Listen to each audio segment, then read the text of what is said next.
ನಮಸ್ಕಾರ ನಮ್ಮ ಬೈಕ್ ಕನ್ನಡ ಮಂದಿಗೆ. ಸೊ ನೋಡ್ರಿ ಇಲ್ಲಿ ಒಂದು ಗಡಿಯಾರದ ಮೇಲೆ ಪ್ರಶ್ನೆ ಐತಿ. ಓಕೆ, ಈ ಗಡಿಯಾರದ ಮೇಲೆ ಪ್ರಶ್ನೆ ಏನಪ್ಪಾ ಅಂತಾರ, ಸೊ ನೋಡ್ರಿ ನಿಮ್ಗೆ ಏನ್ ಕೊಟ್ಟಾರ ಇಲ್ಲಿ 9:15 ಆದಾಗ ಸೊ ಗಡಿಯಾರ ಸೊ ಕನ್ನಡಿ ಒಳಗೆ ಹೆಂಗ್ ಕಾಣ್ತೈತಿ ಅಂತ.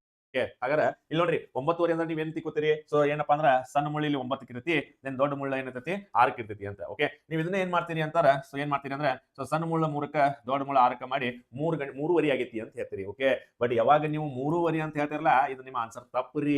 ಓಕೆ, ಯಾಕಂತಾರ ಸೊ ಯಾವಾಗ ನೋಡ್ರಿ ಎಸ್ ಈ ದೊಡ್ಡ ಮುಳ್ಳು 6ಕ್ಕೆ ಬರ್ತೈತಿ, ಆದ್ರೆ ಈ ಸಣ್ಣ ಮುಳ್ಳು ಏನೈತಲ್ಲ ಸೊ ಇದು ಈ 9 ಮತ್ತು 10ರ ನಡು ಬಂದಿರ್ತೈತಿ ನೋಡ್ರಿ. 9 ಮತ್ತು 10ರ ನಡು ಬಂದಿರ್ತೈತಿ. ಸೊ ಹಾಗಾಗಿ ಸೊ ಇಲ್ಲಿ ಏನಾಕೈತಿ ಅಂದ್ರ ಈ ಸಣ್ಣ ಮುಳ್ಳ 2 ಮತ್ತು 3 ನಡಕ್ ಬರ್ತೈತಿ. ಸೊ 9:30 ಆದಾಗ ಎಷ್ಟು ಕಾಣ್ತೈತಿ ಅಂತಂದ್ರ 2:30 ಗತೆ ಕಾಣ್ತೈತ್ರಿ. ಇದ ಆನ್ಸರ್. ಓಕೆ, ಬಟ್ ಇಷ್ಟೆಲ್ಲ ನೀವು ಏನ ಎಲ್ಲ ಗಡಿಯಾರ ತೆಗೆದು ನೋಡೋ ಅವಶ್ಯಕತೆ ಇಲ್ರಿ. ಓಕೆ, ಸೊ ಏನಂತಾರ ಜಸ್ಟ್ ಸೊ ಈ 11:60 ಒಳಗ ಯಾವ ಬೇಕಾದ ಸಮಯವನ್ನ ನೀವು ಮೈನಸ್ ಮಾಡ್ಬಿಡ್ರಿ. ಓಕೆ, ಅಂದ್ರೆ 11:60 ಒಳಗ 9:30 ಮೈನಸ್ ಮಾಡ್ರಿ. ಓಕೆ, ಉಳಿತಿ ಕಡೆ 30 ಇಲ್ಲ 11 9 ಎಷ್ಟು ಉಳಿತ್ರಿ 2. ಓಕೆ, ಹಾಗಾದ್ರೆ ನೋಡ್ರಿ 2:30. ಓಕೆ, ಹಾಗಾದ್ರೆ ಸೊ ನೋಡ್ರಿ ಏನಂತಾರ 1 ಗಂಟೆಯಿಂದ ಸೊ 11 ಗಂಟೆವರೆಗೆ ಇತ್ತಂದ್ರ ಅದನ್ನ ಏನ್ ಮಾಡ್ರಿ 11:60 ಮೈನಸ್ ಮಾಡ್ರಿ. ಅದ 11ರಿಂದ 1 ಗಂಟೆಯ ನಡುವಿನ ಸಮಯ ಇತ್ತಂತಾರ ಅದನ್ನ ನೀವು 23:60 ಮೈನಸ್ ಮಾಡ್ರಿ ಅಂದ್ರೆ ನಿಮ್ಗೆ ಕನ್ನಡಿ ಪ್ರತಿಬಿಂಬ ಸಿಗ್ತಾವ್ರಿ. ಓಕೆ, ಹಾಗಾದ್ರೆ ಇದು ಲಾಜಿಕ್ ಅರ್ಥ ಆಗಿರ್ಬೇಕು. So again so thank you, ಧನ್ಯವಾದಗಳು.